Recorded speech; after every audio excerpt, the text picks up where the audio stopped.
Tonight on CBC Vancouver News. We'll provide up to $700 million in loan guarantees. The Prime Minister pledges big help for Canada's beleaguered softwood lumber industry.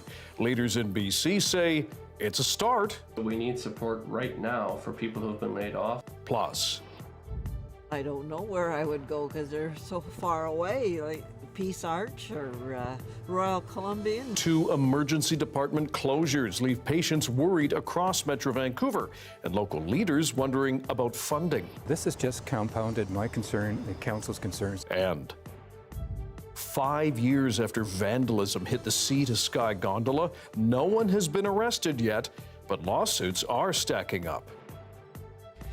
This is CBC Vancouver News.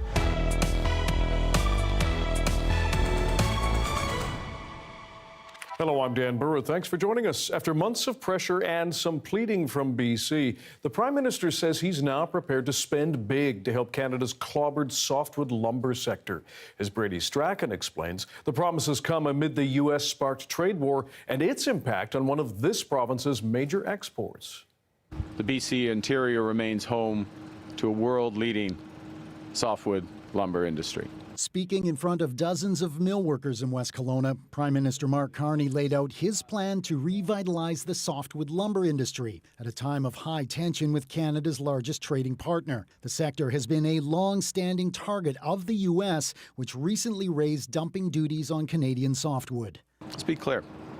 Canada does not dump lumber into the United States. And we will continue to make the case that these current and proposed duties are unjustified.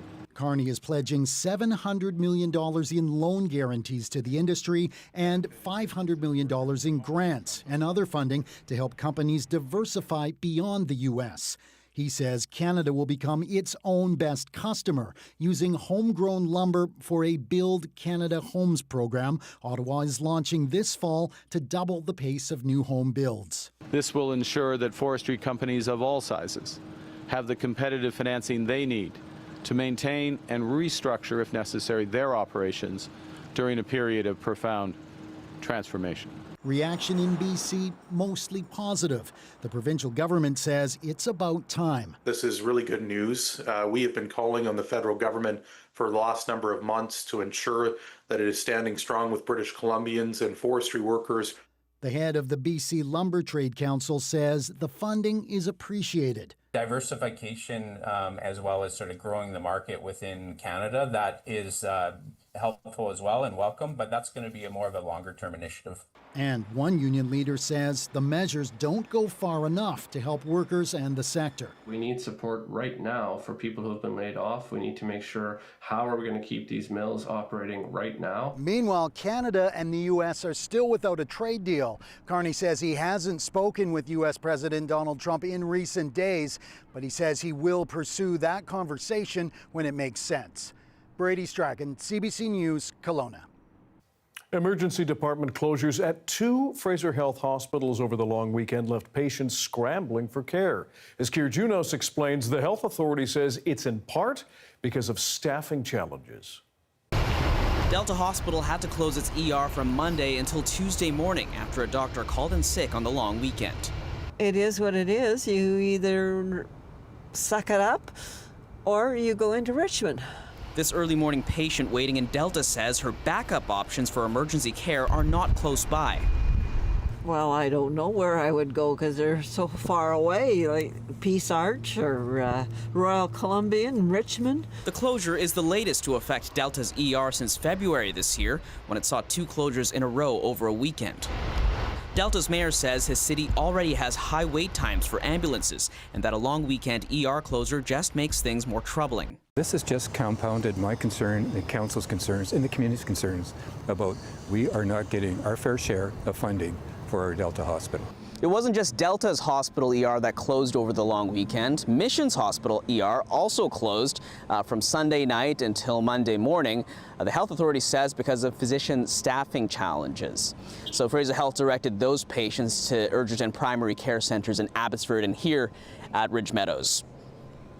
We reached out to Fraser Health for more information, and it said in an emailed statement that this year, the emergency department at Mission Memorial Hospital saw temporary service interruptions 4 times. In Delta, the ER has seen 3 service interruptions. Meanwhile, we asked BC's Health Ministry for comment, but they deferred to Fraser Health.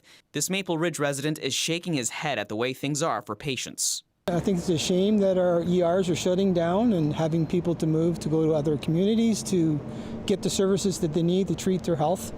So I think it's a sad state of affairs in this province that people can't get the medical care that they need when they need it. Fraser Health also writes that it's, quote, working to stabilize emergency services by addressing staffing shortages. Keir Juneau, CBC News, Maple Ridge. Canadian border agents say they have confiscated a load of illicit drugs from a passenger at Vancouver International Airport. Take a look. The Canada Border Services Agency says it found 29 kilos of meth gift-wrapped in 2 suitcases bound for Asia. RCMP Federal Policing says it adds up to an estimated 150,000 doses and has a local street value of over $116,000, double or triple overseas. The CBSA says the suspect is a Chinese citizen and is facing several charges related to the traffic and export of an illicit drug. It has been 5 years since overnight vandalism sent sea-to-sky gondola cable cars in Squamish crashing to the ground again. The 2020 vandalism was a copycat sabotage of the tourist site from the year before. As Chad Pawson reports, no one has been arrested in either case, but lawsuits are piling up. Shocking images from first in August 2019 and then again in September 2020. Thick steel cables cut in the dark of night, causing sea-to-sky gondola cars to crash to the forest below. No one was injured, but the occurrences were unsettling and baffling. I heard boom, and then that was it, and I was like, was that thunder? But I don't hear rain. Maybe aliens? And I literally was like, aliens. I yelled to my buddy, and the next day I was like, yo, dude, did you hear that? He's like, yeah. I'm like, what is that? And he's like, I don't know, dude. It was sabotage, say police, twice within 13 months. Investigators have released a thermal image of a suspect, announced a $250,000 reward, then doubled it to $500,000, all for tips leading to an arrest and conviction, but there has been none. BC RCMP's Major Crime Section is saying little, noting a continued interest from the public with the case not closed. Investigators continue to explore all leads and avenues to advance this investigation, they say. Police are still looking for tips. Meanwhile, the other players in this are saying even less. They're doing their talking in the courts through civil suits involving the gondola company and multiple security firms. The sea-to-sky gondola is suing Unified Systems, which it hired in 2020 to install a security system at the site to prevent a repeat of the 2019 vandalism.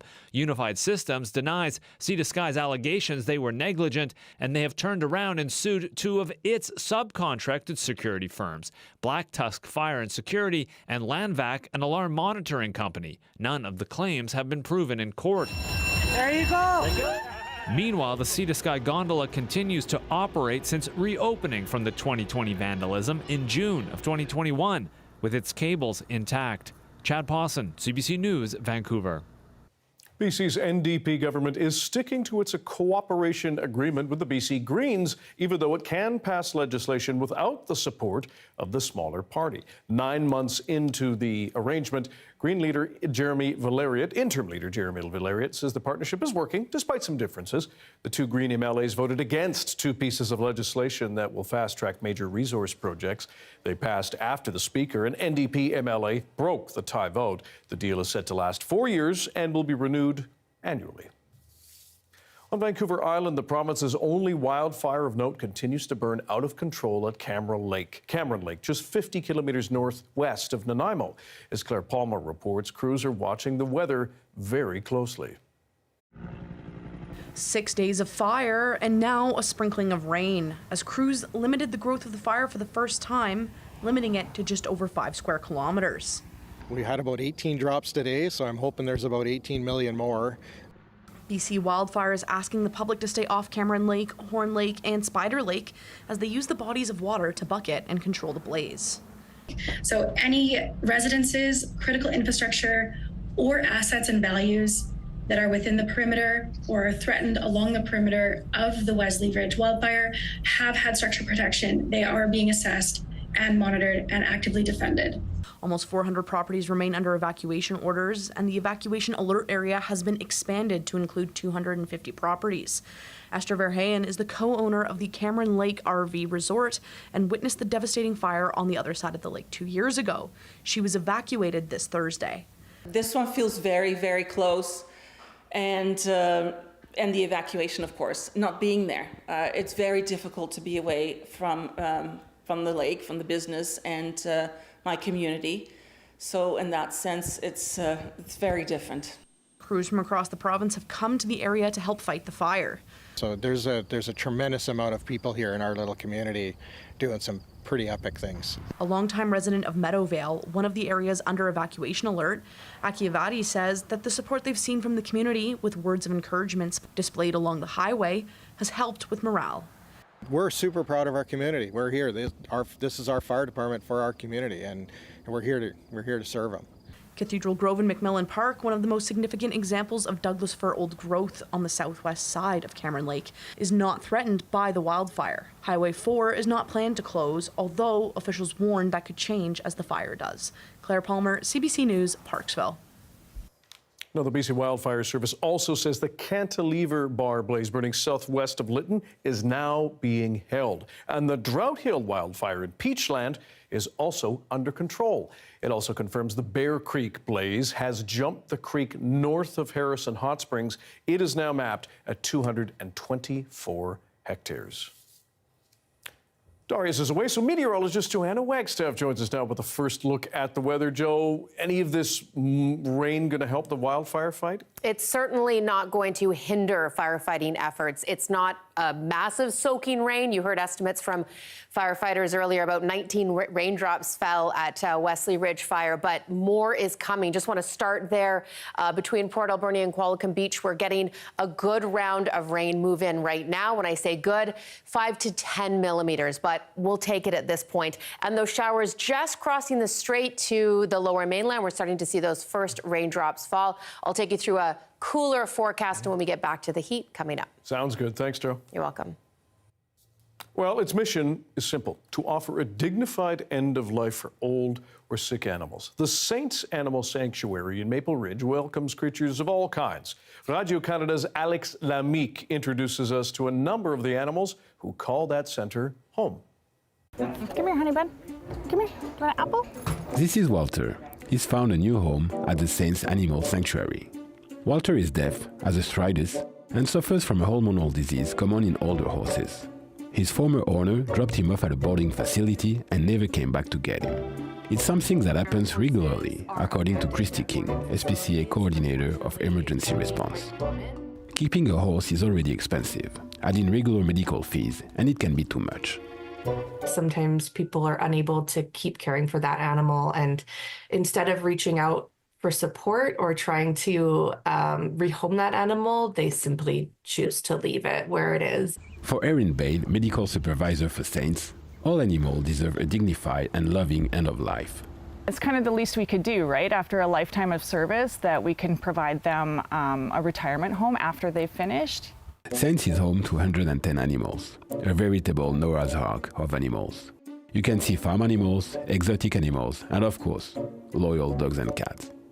The majority of the sanctuary's animals come from other shelters where they had a very little chance of being adopted due to their age and health issues. Just the way that the times are now, people are not adopting like they used to, and people that are adopting want the younger ones. They don't want somebody with a known medical problem. But what may appear to be a medical problem may sometimes actually be due to abuse or neglect. Otis the pet pig was healthy, but his foot care has been so badly neglected that he could no longer walk, and he was abandoned by his owner. But after a few weeks with proper medical care, Otis is walking again. For Erin Bain, too many people take adopting a pet too lightly. I do think there's a lack of awareness and a lack of commitment. Yeah, for sure. I think people need to take as much consideration when they're adopting an animal as they do buying a house. It's a 20-year commitment in most cases, sometimes longer. Alex Lamique, CBC News, Maple Ridge. Growing opportunities for gardeners lead to a sobering reminder of a warming planet. That's next.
A new piece of public art is being added to Kelowna's outdoor gallery.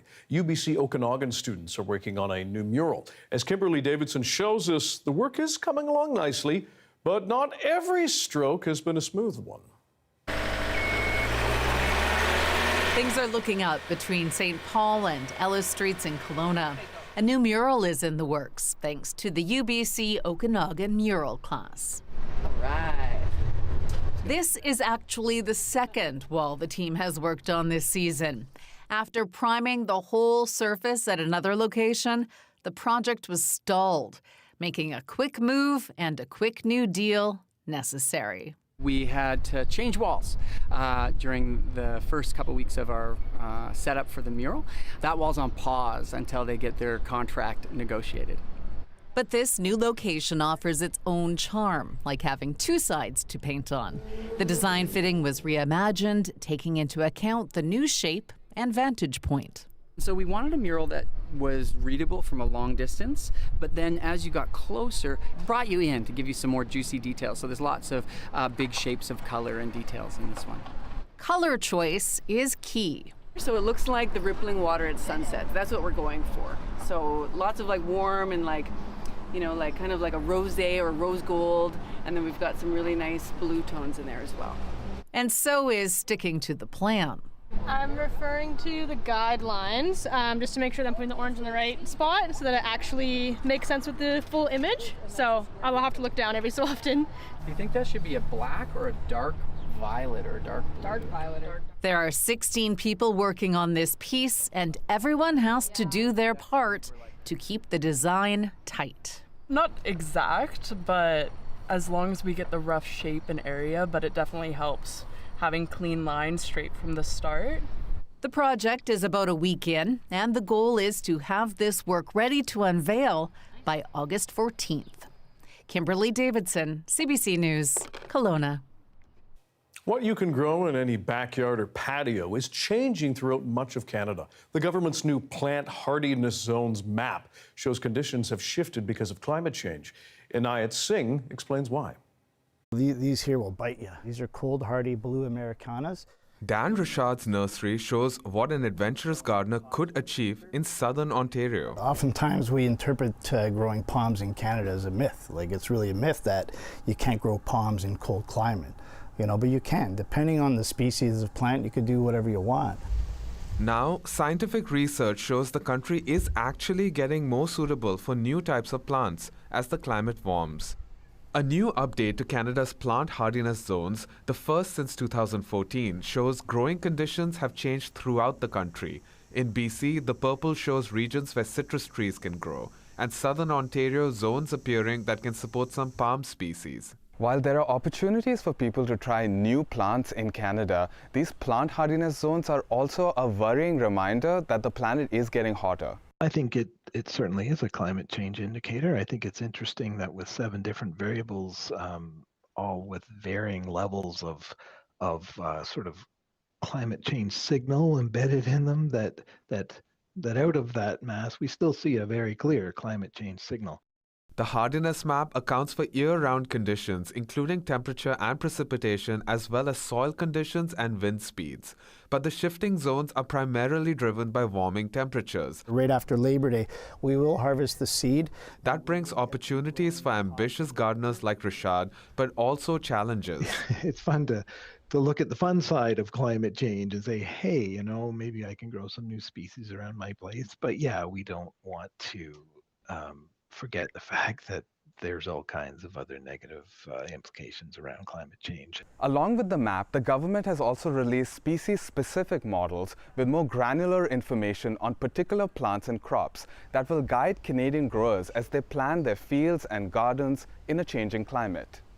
Inayat Singh, CBC News, Niagara-on-the-Lake.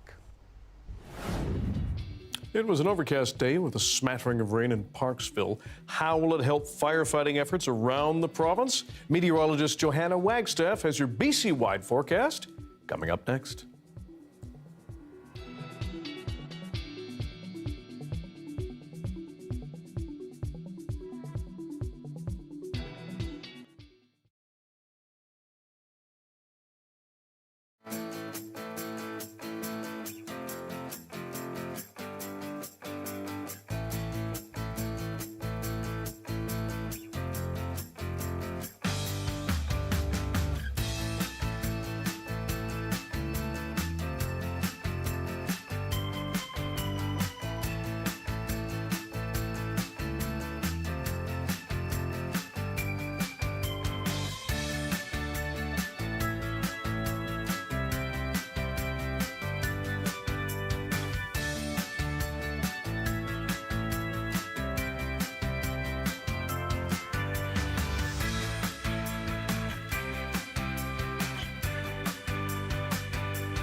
There are plenty of signs we are in a renter's housing market. Industry watchers say early 2024 saw peak pricing, with the average rent for a two-bedroom place in BC hovering around $3,400 a month. But rents began dropping after that, in part due to increased housing supply and fewer people moving to the province. And renter incentives started popping up on various websites.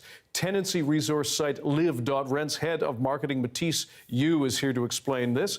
Matisse, thanks for joining us. First of all, can you tell us about some of these incentives and what that might look like for a renter? Yeah, for sure. We're definitely seeing a lot of rental incentives out there currently on the market. So things like 1 to 3 months of free rent, discounted deposits, free parking, or even gift cards in some cases. So landlords are having to be a lot more creative to stand out and generate just generate interest for their listings. And for renters, that can mean, saving hundreds of dollars just by asking what kind of incentives are available out there right now. And this has happened in a relatively short amount of time, would you say? I would say it really started in the last year and a half when we saw rental prices starting to drop.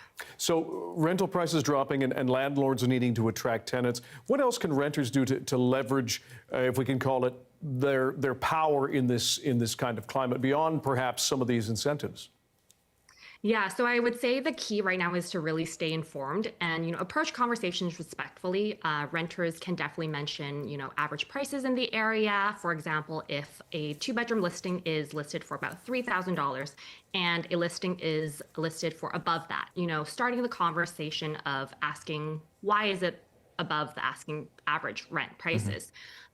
And so even just asking, are there any rental incentives available, or whether they're up for negotiation, can really open the door for these conversations for renters. I think landlords right now in this market are aware of the trends and often prefer to negotiate rather than leave a unit vacant. What if, for example, someone is already renting? They notice a unit on their floor perhaps going for $200 to $300 less than what they're paying. That could be a more difficult negotiation. What sort of, do you have a strategy for asking for a lower rate than you're already paying as an existing tenant? Yeah, for sure, it really depends on your lease, the specific lease type, and if they're month to month, or if, their lease is ending soon, then renters can definitely start that conversation. I think, what I would say is maybe take a screenshot, share the listing, and ask respectfully for maybe an adjustment with your landlord. I think a lot of landlords would rather keep a good tenant than risk vacancy in today's market. So in these cases, data is really power, and you can really open the conversation that way. Is it still frustrating for some renters and perhaps even landlords, though, that we see rents for $3,000 a month and above it in some cases, when that is still a large chunk of somebody's income? Yeah, for sure. And, the news headlines often are, rent prices are decreasing. And, right now they are still quite high when we compare it to, average income prices. We often see that renters are spending, really above 50% of their income on rental for, as part of their income. So it's definitely something that is widely discussed at the moment. Matisse Yu with live.rent. We appreciate your time. Thanks for joining us. Thank you.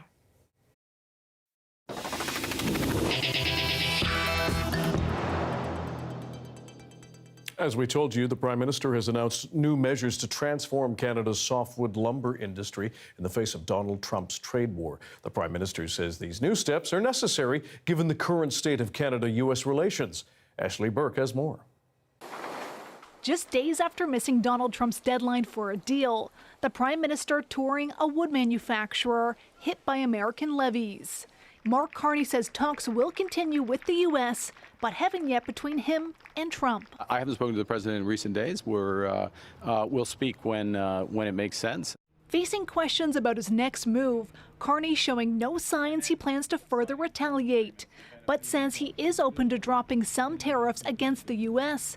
if it will help Canada. We have removed some tariffs over time so that, for example, the auto industry can function more effectively, and we'll look at opportunities to do so. Mexico didn't retaliate against the U.S., and Trump gave it a 90-day extension to reach a deal.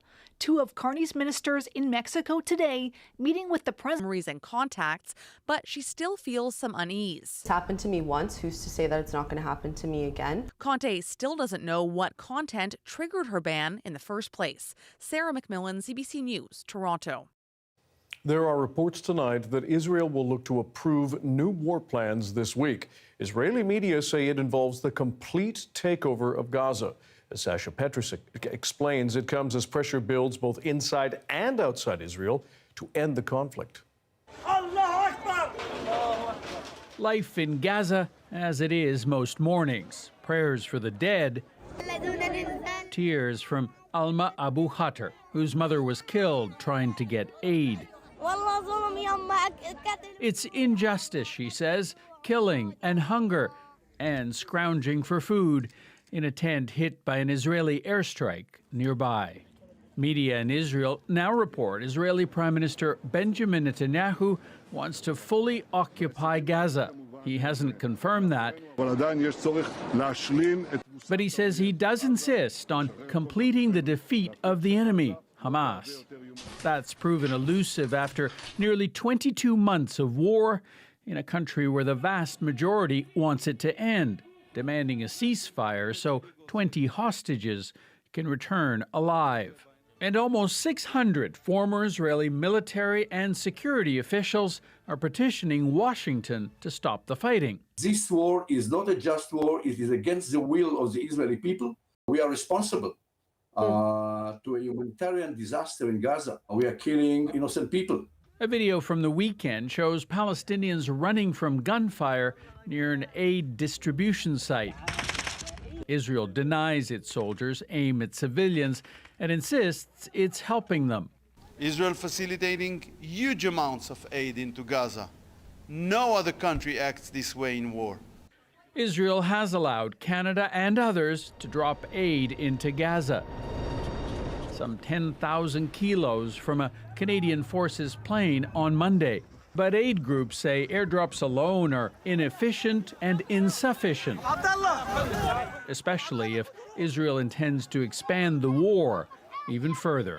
Sasha Petrusik, CBC News, Toronto. 2 years after the Titan submersible imploded in the waters off Newfoundland, the U.S. Coast Guard is slamming the company that built it. Insights from a damning new report after this.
There is fresh and withering criticism of the ill-fated Titan submersible and the company behind it. The final report from the U.S. Coast Guard has concluded the disaster was preventable. Thomas Dagla has the details. Long before the Titan's deadly final plunge, warnings were piling up, red flags ignored. In a scathing new report, the U.S. Coast Guard blames the sub's owner, OceanGate, for a safety culture and operational practices that were critically flawed, plus a toxic workplace where staff would be fired for expressing concern. How does it compare to any other company you've dealt with before? I would say that OceanGate's culture was one of the worst from a safety perspective. The sub, carrying 5 people, was on its way to view the wreckage of the Titanic in 2023. The captain's wife heard an underwater bang. It turned out to be the sub imploding 3,000 meters below. By then, the Titan had been stored outside in St. John's, exposed to the elements all winter, a move the report says likely exacerbated weaknesses in the adhesive. I just knew if they just kept carrying on the way they were going, there would be an incident. The Coast Guard spent 2 weeks last year hearing damning testimony. Antonella will be. Like this from a former OceanGate contractor. Every question I asked about any of the engineering or design, the answer was never, well, here's the data, here's the analysis we did, here's the testing. It was always, well, this is what Stockton wants. Stockton Rush, the company's chief executive and captain of the Titan, misrepresented the sub as indestructible. Now, U.S. investigators say were he still alive, Rush may be facing criminal charges, with his negligence leading to the deaths of 4 others. I lost a good friend. I just felt, my heart, this wasn't the way to do things. The family of one victim says they'll press on with their lawsuit filed against OceanGate. As for the company, it says it's no longer in operation. Thomas Dagg, CBC News, Toronto. Meteorologist Johanna Wagstaff is here with our BC weather forecast. But Joe, first of all, you've been watching this Titan story closely. What stood out to you? Yeah, Dan, this really is a legacy report that has just been released. It's so interesting that OceanGate managed to find this gray area between the rules surrounding submersibles and the rules surrounding innovative science exploration. So this report and the recommendations, hopefully finding a path forward for extreme tourism, but also for private exploration, which certainly has a place in the future. And these are good recommendations, and that's why it's being called a legacy report. Okay, bringing you back to the radar, and the radar is radaring. We've got bands of showers moving across the Lower Mainland right now. Heads up, Metro Vancouver, a big vertical band heading west to east right now. We'll see it in downtown Vancouver any minute. Same story down towards Richmond, and we're getting those showers we were watching before crossing into the Wesley Ridge fire. This little system, the bottom end of a low pressure that's crossing the province over the next 24 hours, bringing thunderstorms and cooler temperatures to almost all of BC, sharing in the same forecast for tomorrow, and that is stormy and cool. Let me break it down for you, starting with that precipitation. So over on the island, I mentioned 5 to 10 millimeters for that active wildfire. Areas in yellow, those are the local mountains. That's where we could see 40 to 60 millimeters. We are looking at closer to 10 to 15 millimeters for Metro Vancouver. And again, it's this low pressure system that's crossing right across the province, bringing pockets of showers as we get that cold upper level low moving over the warmer ground. That's kind of our recipe for thunderstorms on the south coast. Just letting this play out for a minute, because look, as we head into Thursday, look who tries to pay us a visit. High pressure returns just in time for the weekend, bringing back those summer temperatures. But this is what we've got in store for everyone tomorrow. 18s to 22s, risk of a thunderstorm for almost everyone. Now in the interior, the Okanagan, out towards the Kootenays, you'll see some sunny breaks in between those risk of thunderstorms, but even into the Lower Mainland, chance of a thunderstorm tomorrow. We may even see some pockets of localized hail. Long-range forecast, though, get through Wednesday, and we get back to a sunny afternoon on Thursday. Friday, we've got a mix of sun and cloud, and then here we go. Temperatures start to rebound on Saturday, Sunday. That'll feel like the 30s again. All right, it is the summer. Thanks, Joe. You're welcome.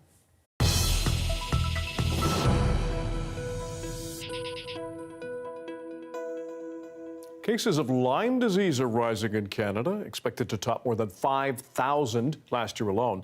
This is pop star Justin Timberlake reveals he is battling the disease. Alison Northcott looks at why cases are increasing and how you can protect yourself. As his world tour came to an end, amid criticism from some about lackluster, low-energy performances, singer Justin Timberlake revealed he'd been diagnosed with Lyme disease. Living with this can be relentlessly debilitating, he wrote on Instagram, adding he was shocked by the diagnosis, but at least I could understand why I would be on stage and in a massive amount of nerve pain or just feeling crazy fatigue or sickness. He's the latest celebrity to speak out about Lyme disease caused by a bacteria carried by some ticks. Canadian singers Shania Twain and Avril Lavigne have also spoken about their past struggles. I was in Los Angeles and it was literally the worst time of my life. It needs to be caught and treated early. This infectious disease specialist says Lyme disease appears in 3 phases, usually starting with a rash that often looks like a bullseye. It can lead to fever, chills, and joint pain, and can progress, sometimes over months if untreated. Stage 3, that's when you really have some pretty dangerous neurological involvement. Or you can also have involvement of your muscles and joints. In Canada, Lyme disease cases have been climbing over the past decade. There were just over 500 in 2014. In 2024, there were more than 5,000, according to preliminary estimates. Experts say climate change is one factor, bringing ticks to regions once too cold for them. Rising temperatures and longer summers, they extend the tick season, and they keep them active, and that means biting, for more time of the year. This specialist says most cases can be treated early on with antibiotics. The faster we treat them, the easier it is for the patient and the less side effects and residual symptoms they have. With ticks spreading to more parts of the country, experts say people need to protect themselves with long clothing, bug spray with DEET, and frequent tick checks. Alison Northcott, CBC News, Montreal. It's bear versus orca as BC's best symbol bracket narrows to 8 contenders. Which animal will reach the semifinals? We'll break down the bear versus whale battle coming up next.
Hi, I'm Amy Bell, and here's what's in your CBC inbox.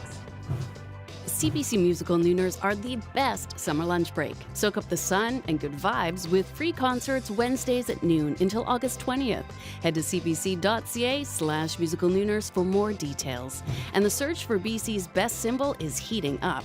This week, it's the quarter-final round as we hunt for the best icon to represent British Columbia. Be sure to vote at cbc.ca/bestsymbolbc.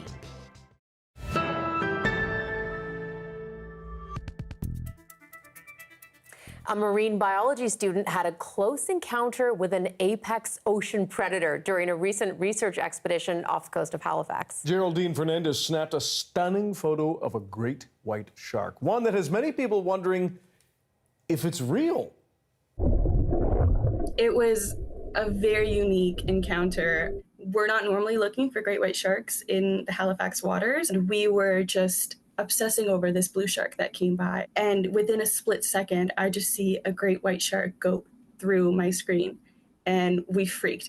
All the guests got their gear on, and we were in that water so quickly. One of the guests screamed, "Oh, it's coming up, it's coming up." All of a sudden, I just have this great image of the moment where I fell in love with that shark. It was amazing. This individual was, in the true sense, massive, close to approaching 15 feet long, and just an extraordinary animal. It was pretty much ignoring the bait for the most part, lifting its head out of the water to look what's happening above the water. And it was, those types of encounters are special. I really want him to be seen the way that he actually was, which is just beautiful, graceful, elegant, and powerful. So powerful. You know you're a researcher when you jump in the water when you hear shark. That's true. And there is a cage. Yes. Having been in the water in a cage with them, you want to be in the cage. But they're perfectly engineered. They're amazing. Incredible. So almost as incredible as one of our symbols. Indeed. We're into our final four in the search for BC's best symbol. Today it's Battle of Animals, all taking on other creatures to get here. Justin McElroy breaks down the fight, and we hit the streets to find out what you think. One on land, one on sea. Both small in numbers, both large in stature, two amazing megafauna in this province, but only one can move on. The search for BC's best symbol has reached the quarterfinals, and there are two animals left. The spirit bear to get here defeated the black bear, defeated the grizzly bear, and then defeated the sockeye salmon in the round of 16. Meanwhile, the orca, the #1 seed, defeated the raven, defeated the sea otter, and then defeated the provincial bird, the Steller's jay, to make it to this point. Both are incredibly popular, but as for which one should win, we took to the streets to find out. Which one best symbolizes BC for you? Why did you choose the orca? I just feel like it's kind of like a classic symbol of the city. You see it everywhere you go. It's a toss-up here. I think I'd probably say the bear, because coming to Canada, the first thing that people were telling me about was, oh, there's so many bears, and you're gonna have to get bear spray and stuff. Which one represents British Columbia more to you, orca or spirit bear? I'm going to say the spirit bear. Okay. Because it also represents then inland BC as well, but also it's rare, and there's a spiritual meaning behind it as well. It's more common in British Columbia. More people are more apt to see it. Okay. It's more resonant with British Columbians at large. Spirit bears are more remote, and it's unlikely any of us will ever see one in our lifetime. Both animals beloved, but both animals endangered in their own way, with campaigns over the past few decades to ensure their population can stay stable, reflective of BC's environmentalism. Part of the reason that these animals are symbols for many different reasons, but only one can move on. Justin McElroy, CBC News, Vancouver.